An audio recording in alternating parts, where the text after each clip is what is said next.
Okay, we're at everyone's favorite part, or mostly everyone's favorite part. We're at the beef aisle. There's a lot of convolution with beef. Obviously, I believe in a good natural proteins as closer to the source as possible. So here we are, and there's a lot going on in the beef aisle. What I like, now this is a slightly higher fatty version that isn't necessarily appropriate. These are thin cut Delmonicos. Now, I use these a lot myself. I season them, I put on the garlic powder, the onion powder, the Montreal, the salt, a lot of, the Celtic stuff, a lot of fun things. I think this is extremely appropriate to use. Now, how much depends on your objectives, and many different specifics is why you should be talking to a health professional so we know what's our portion size, because it's different for everybody. Not everybody should be eating the same amount of protein.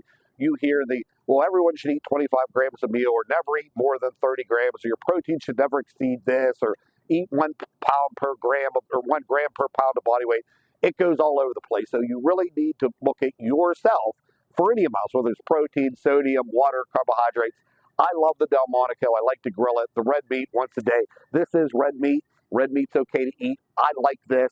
You can use some of the leaner cuts like the sirloin or the eye round. I'm a fan of the strip steaks myself. I think that comes right in the middle of cost effectiveness, healthy, a good fat to protein ratio. But if we're stepping into the world of beef, we have just the ground beef. Probably this one being the 85-15 or the 80-20 is a little fattier than I'd really suggest. If you're going 90-10 or 92-8, this ground beef is not a bad version to use. I would not hesitate to use this.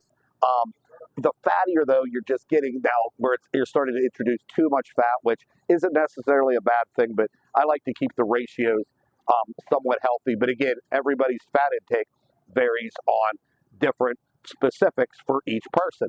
What we're going to come to now is the processed meats, the kibasi, the hot dogs, the lunch meat. Here's what I'm going to say. I'm 52 years old.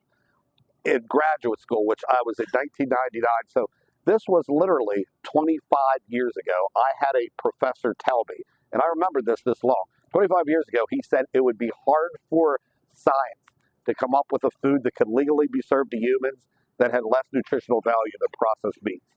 A horrific choice. Now, I like them. I think they're great for a bonus meal, and I'm not going to vilify them, and the devil will not get your soul if you eat a hot dog. But the less processed meats you use, the better. There's a whole lot of reasons why I can't get into the biochemistry, but avoid them at all costs. Here and there, for a fun bonus meal, 4th of July cookout, hey, have a hot dog, but the least the better. Hope this helped you out. Have fun with your red meat. Remember, this is red meat, but everybody's specific should be tailored to them, and that's where you see a health professional.